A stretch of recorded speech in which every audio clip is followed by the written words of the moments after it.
Well, hello, fellow pilgrims, members of the army of the Most High God, the Lion's army, the army of the Lion of the tribe of Judah, the army of light. Welcome, welcome, welcome to the week that includes Valentine's Day.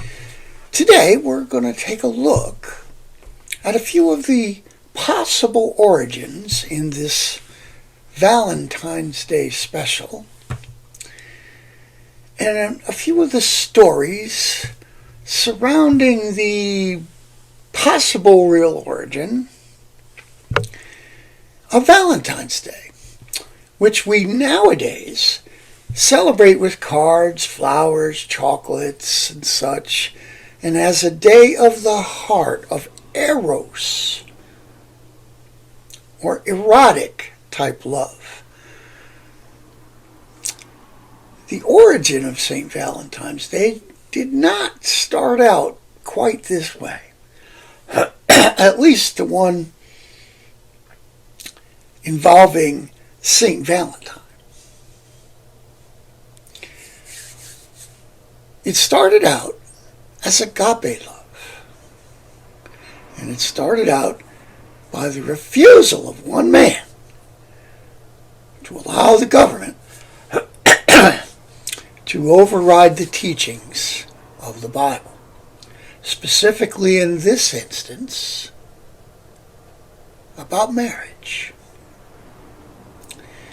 So, we're going to take a short look at a few of the backstories. Some of them pretty fascinating, and just in summary form, that I found when looking up this history. And then we're going to talk about St. Valentine and this origin story that is probably closest to the truth, although some of it, too, is probably fanciful. By the way, I had a few other ideas for something to do for Valentine's Day, and which I may get to later in the week. I mean, I'm going to post this and possibly the other one during the week of Valentine's Week. But a hat tip to Pastor Joe D'Amico from my local church here, my pastor, for reminding me about one of the history story origins about Valentine's Day. That the pagan fertility rite behind Valentine's Day, called Lupercalia, and thus sending me back down this rabbit hole that I've investigated before, and kind of reminding me about it so that I could once again, after a few years of looking at it a couple of years ago, once again share that with you, along with a few other facts I've looked up since that time. So, like we always do, we're going to blow the shofar of victory. We're going to blow it in honor of St. Valentine. Whether he truly existed as one man, or whether it was a bunch of different people that the Catholic Church kind of rolled into one person and put those feats or things together. They have a bad habit of having done that in the past, and perhaps that was done here, perhaps not. Like I said, there are several stories, I'm only going to use a couple of them here, that go back to the origins. I'm going to bring you a couple of the more interesting ones, and then talk a little bit about St. Valentine, who I do believe was a historical figure. Now, a lot of the things that are attributed to him may have been him, may have been someone else who lived at that time, may have been yet a third person, and they kind of conglomerated them together. But there was, in fact, I do believe, a St. Valentine. Now, he was a believer, and we'll see and hear about what he did. I know the Catholic Church has its rules for saints, when the truth of the fact is you're either a saint, meaning you know and love the Lord Jesus Christ, and He is your Lord and Savior, then you is a saint, Or you don't know him and love him, and you ain't. You is either a saint or you ain't. And it's my hope and prayer that every one of you out there, if you're not a saint, will become one. If not today, very soon. Don't sit on the fence, because the devil owns the fence. Okay, without further ado, let me blow the shofar of victory in honor of St. Valentine, who was victorious in standing up for the Bible and biblical principles. And we'll get to that story. But first, a couple of flights of semi-fancy that may have also had something to do with the holiday, the origins of the holiday of St. Valentine's Day. Let's get with it.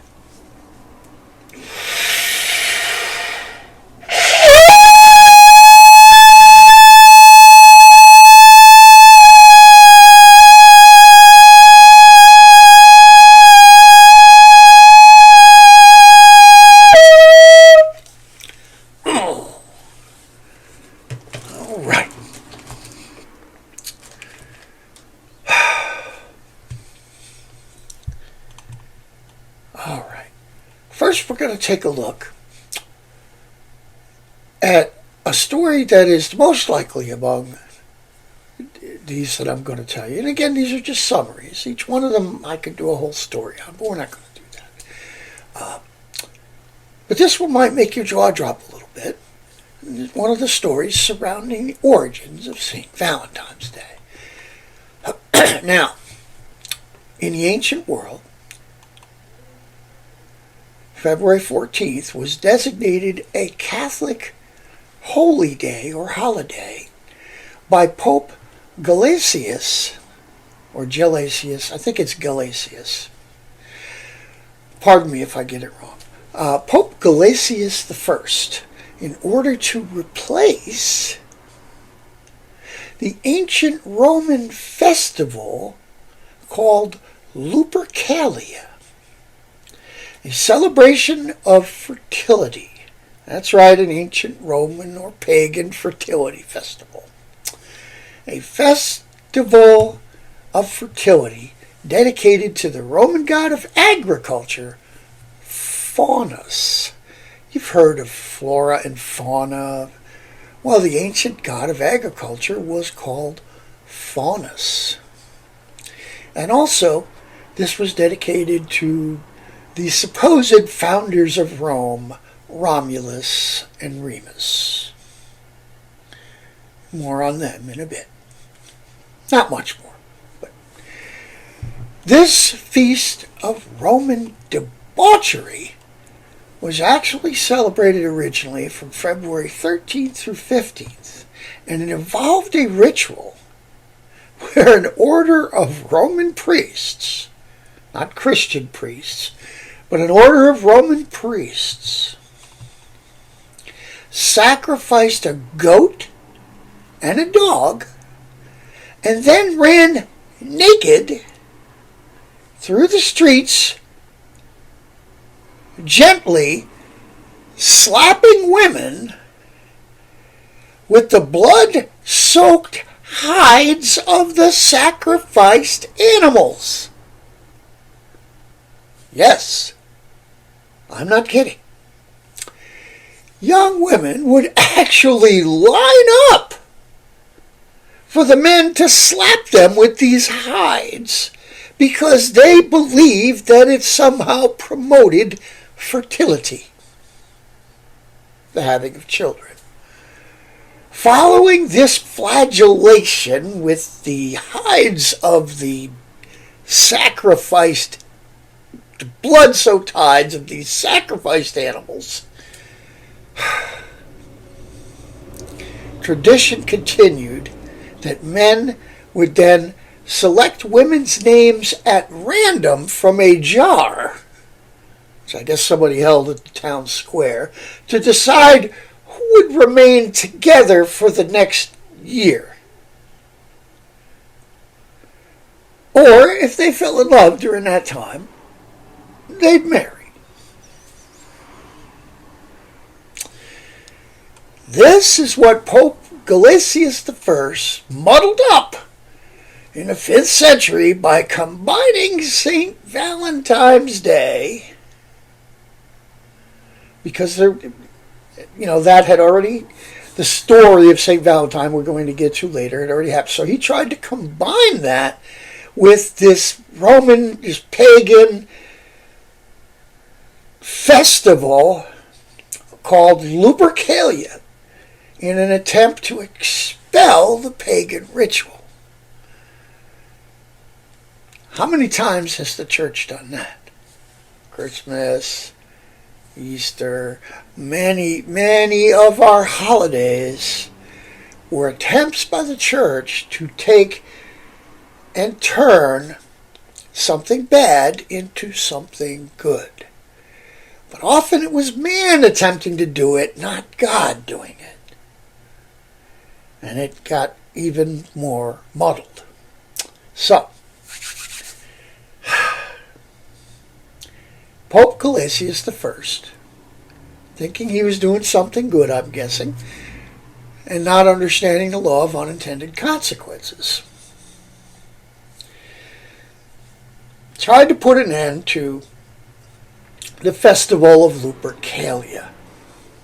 Now, part of the problem was that by the time he did this, the festival had kind of evolved into a little more of a theatrical interpretation of what it had once been. One historian, Noel Lenski from the University of Colorado, states that by the time Gelasius did this, it was little more than a drunken revelry. And the Christians just basically put some clothes back on it, instead of the priests running around naked. Of course, that didn't stop it from being a day of fertility and love. Okay, so there's your most jaw-dropping theory about how the holiday was designated. But that doesn't discount our theory of its origination. But it does show how through the ages, like I said, religion has tried to end pagan practices by incorporating them into Christian religion. Always remember, compromising with evil, which in a way this was, by bringing it in, you're compromising with evil, at least in a little bit. Evil wins. The work of Saint Valentine, which was a work of agape love, got turned by this into a holiday celebrating physical love, eros love, erotic love, instead of the agape love that St. Valentine showed and that we're going to look at as we look at his story. Well, another story, maybe not about the origination so much, but about how it became solidified as a holiday of romantic or erotic love rather than the true agape love it originally represented, may also be, and part of this, how it happened, may also be when the poet Geoffrey Chaucer, those of you who are into poetry have heard of Chaucer, linked romantic love with St. Valentine for the first time, supposedly, in his 14th century works, Le Parlement of Follet. In this 1375 poem, Chaucer described the 14th of February as the day when birds, yes, birds, found their mate. Now, birds mate for life. So I quote from Mr. Chaucer.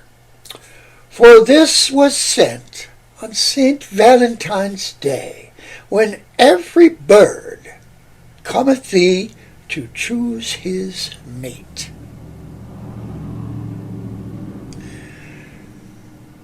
Well, at least it is believed by most to be the first time that the feast of St. Valentine, celebrated by the Church, was linked to romantic love, progressing, therefore, into the modern era and how we celebrate it today. So, long way around, how does your humble servant believe that St. Valentine's Day most accurately originated? I'm sure these pieces had a part to play in it. But here's the story, a little muddled in history and perhaps not all about one man. This is as factual as I could find it, kind of digging through. St. Valentine was a doctor who became a priest. He lived in Italy during the 3rd century A.D. and was a priest of Rome. His early life isn't much known, including when he was born. His history picks up his story after he began working as a priest. He became famous for marrying couples who were in love, but who couldn't get legally married in Rome during the reign of Emperor Claudius II because he outlawed weddings. Yeah, exactly. You're going, what? You see, Claudius, humble servant believes, not the brightest knife in the drawer, but Claudius wanted to recruit lots of men to be soldiers in his army. And he thought that them getting married would be an obstacle to recruiting new soldiers. He also wanted to prevent his existing soldiers from getting married because he thought that marriage would distract them from their work. You know, fear of losing your life in a battlefield and how your family would survive. Also just being lonely, being away from them on long campaigns, which in those days you could be gone a year fighting a war in some other country that you had to walk on your feet or ride a horse to get there. You'd be away for a long time. Now, I never said Claudius had a good idea. Just that it was his idea. So, our hero, St. Valentine, goes about marrying these soldiers and other young couples secretly. When Emperor Claudius discovered that Valentine was performing secret weddings, he had him captured, tortured, and jailed. Imagine your pastor being tortured and jailed for marrying you. Okay.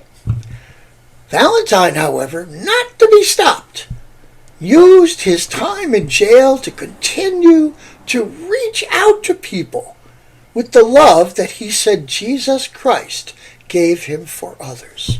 This is how Valentine's Day originated as agape love, not erotic love.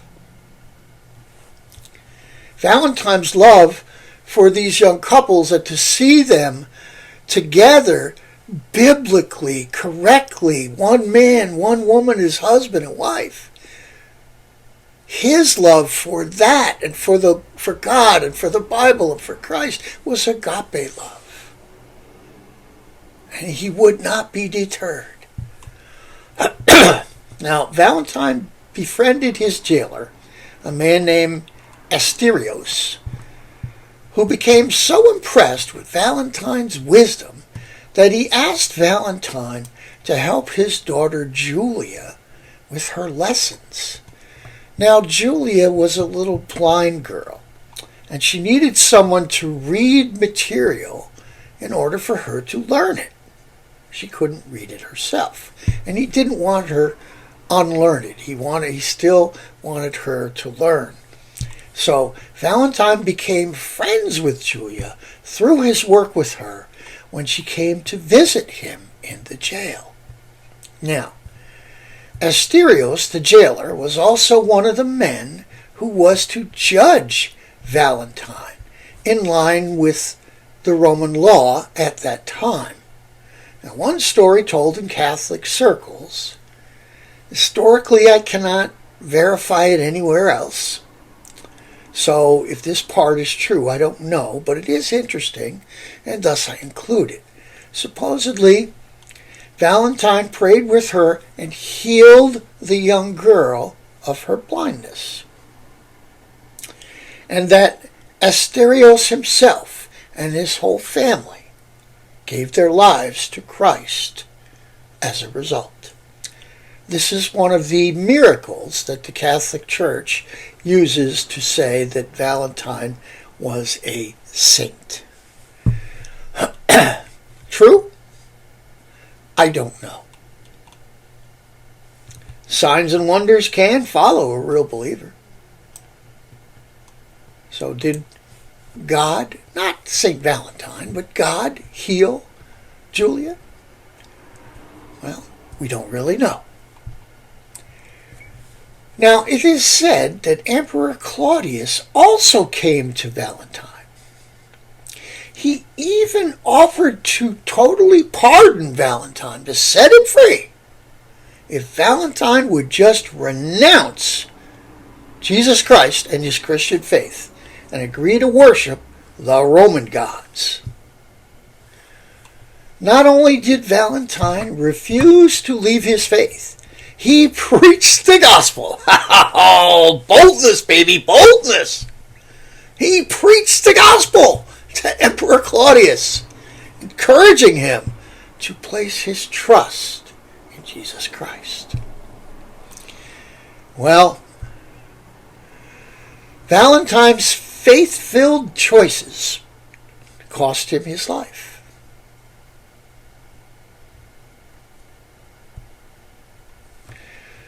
Those word of faith people who go way too far and say if you can't get healed or your life isn't great, it's because you don't have enough faith. See, this is where this and like the life and death of the apostles and things is where, because they take it too far, is where their movement falls apart. Just the facts, folks. Just the facts. So, Valentine being faithful to the Lord didn't make him rich and famous, get him a Lamborghini and 3 jets. It cost him his life. Emperor Claudius was so enraged at Valentine's response to his offer to free him that he sentenced Valentine to die by a 3-part execution of a beating, a stoning, and decapitation. All 3. Before he was killed, martyred, murdered, Valentine wrote a last note to encourage Julia to stay close to Jesus and to thank her for being his friend. And he signed the note, "From your Valentine." This note inspired people to begin writing their own loving messages to people on Valentine's feast day, February 14th. Same day that Valentine was martyred. And that's why originally people used to sign their notes "From your Valentine," anonymously. They would just say "From your Valentine," because that's how he signed his note to Julia. So, Valentine was beaten, stoned, and beheaded per Claudius's orders on February 14th, the year 270.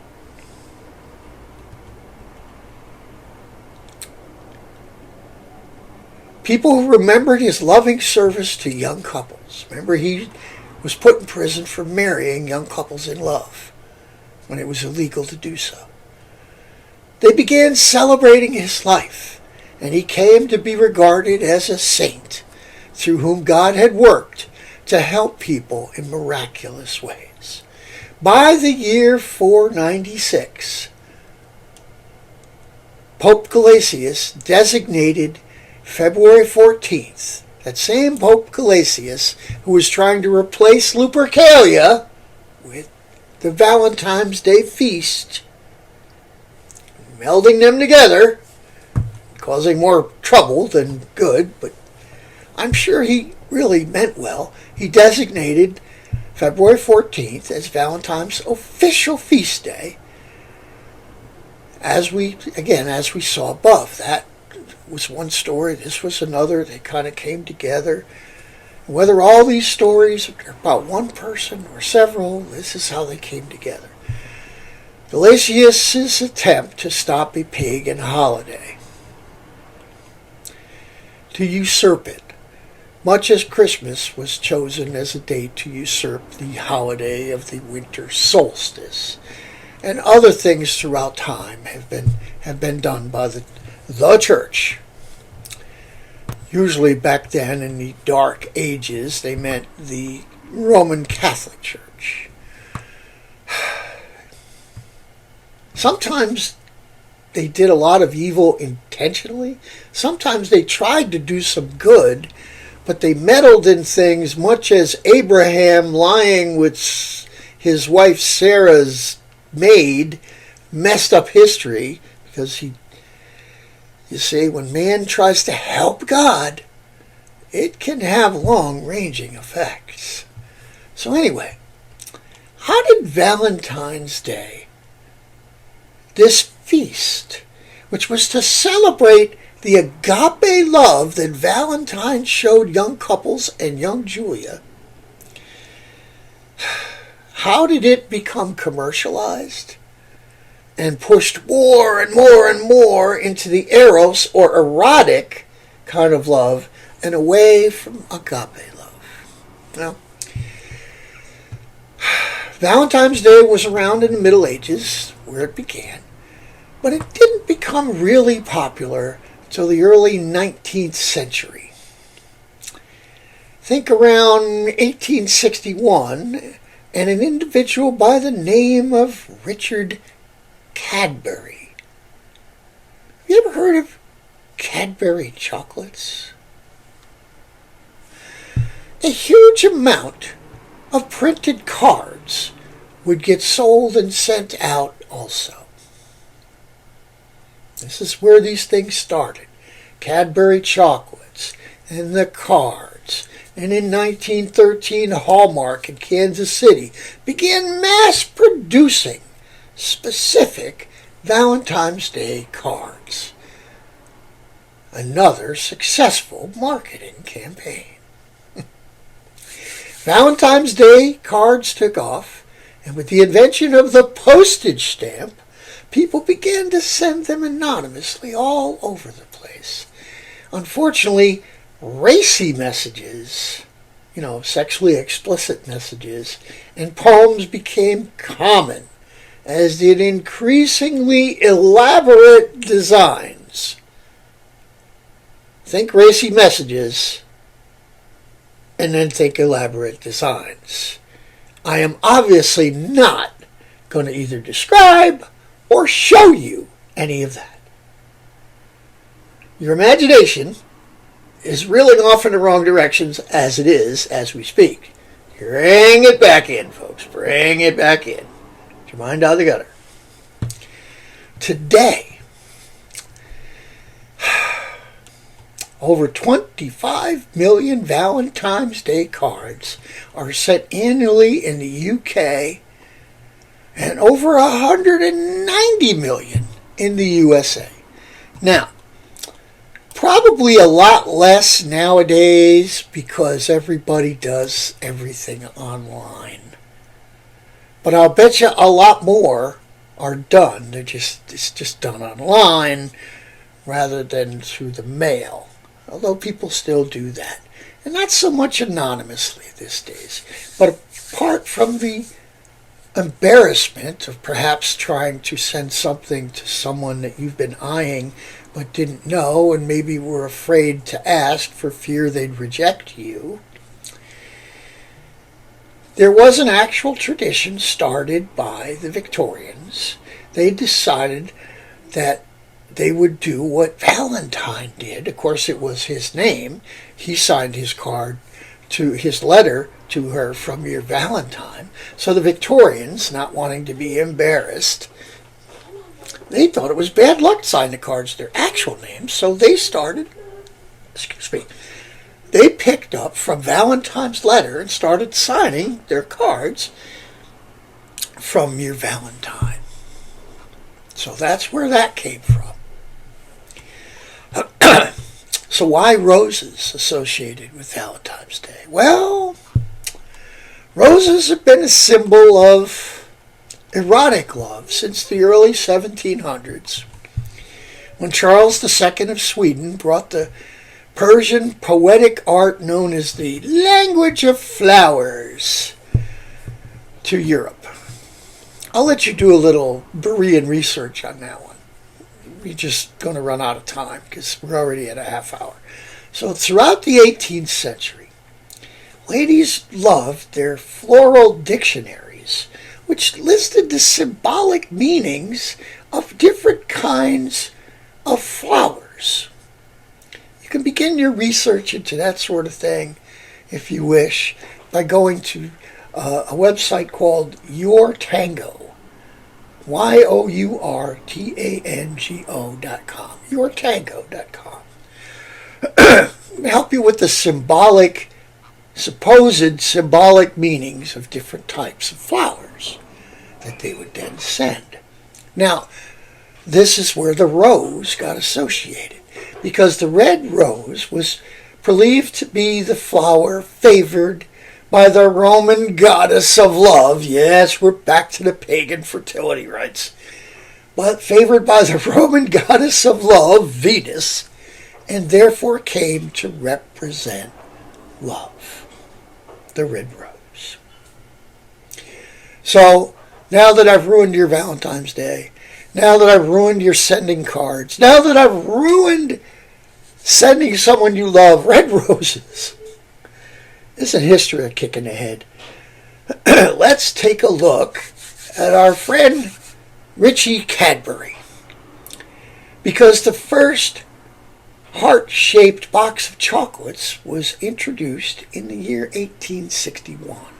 It was created by Richie Cadbury, the son of the Cadbury chocolate founder, John Cadbury, who started packaging chocolates in fancy boxes to increase sales. His son Richie introduced the first heart-shaped box of chocolates for Valentine's Day in the year 1861. And today, more than 36 million heart-shaped boxes of chocolates are sold each year. A successful marketing campaign, I do believe. Now, there's another character that surrounds Valentine's Day. And again, this comes from mythology, pagan mythology. Who'd have thought, right? Cupid. You know, that little winged baby boy often seen on Valentine's Day cards and other paraphernalia. Well, this other symbol of this erotic love-filled holiday, and it's easy to understand why. In Roman mythology, this came about. In Roman mythology, there was a semigod called Cupid. He was the son of Venus. Remember, Venus, the goddess of love and beauty. He was known for shooting arrows at both gods and humans, causing them to fall instantly in love with each other. And again, of course, this was physically attracted, gotta have you kind of love, not agape love. Not the giving of oneself to another, but the desiring of the other person. kind of a erotic love is almost kind of a backwards to agape love. Agape love is a love that gives, a love that shares, a love that reaches out. Erotic love is kind of more like, well, that pleases me, so I want it. It pleases me in an erotic way, and so I want to be fulfilled. They're kind of almost opposites. Not that there isn't a place for erotic love. God created that too. Both for our enjoyment and to propagate the species so there would be more children and we would fill the earth. So God put that desire in us, but not the way that it has been twisted and turned and made in many ways unclean, instead of the pure, clean love that God created between a man and a woman. And Valentine, Saint Valentine, who had an agape love for people, that's been lost through the years. Not as bad as the Victorians and some of the stuff they wrote and drew and sent to each other, but in many ways were worse. Valentine's Day has morphed into almost back into the pagan fertility rite that it originally started from, or started alongside, if you will. This was going on before. Then you had St. Valentine and what he did, and the dates of his death coincided with the holiday, and they started to mesh. Anyway, it's unclear exactly when Cupid was brought into the Valentine's Day story, but it is certainly clear why. Shooting the little arrows, causing people to fall for each other. I got to have so-and-so.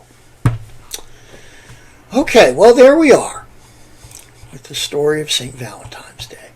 Honestly, I hope it does not stop you from celebrating St. Valentine's Day in a loving way. Like I said, within the boundaries of marriage and love that God set up in His Word, Valentine's Day can be celebrated, both agape and erotically, within the bounds of holy matrimony. And before that, as you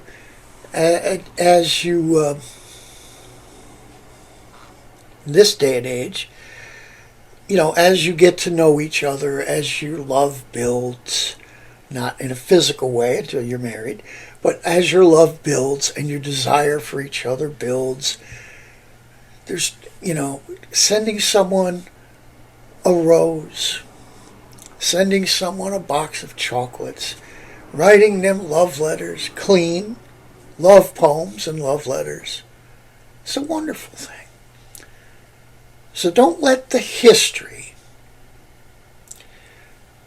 cause you to not celebrate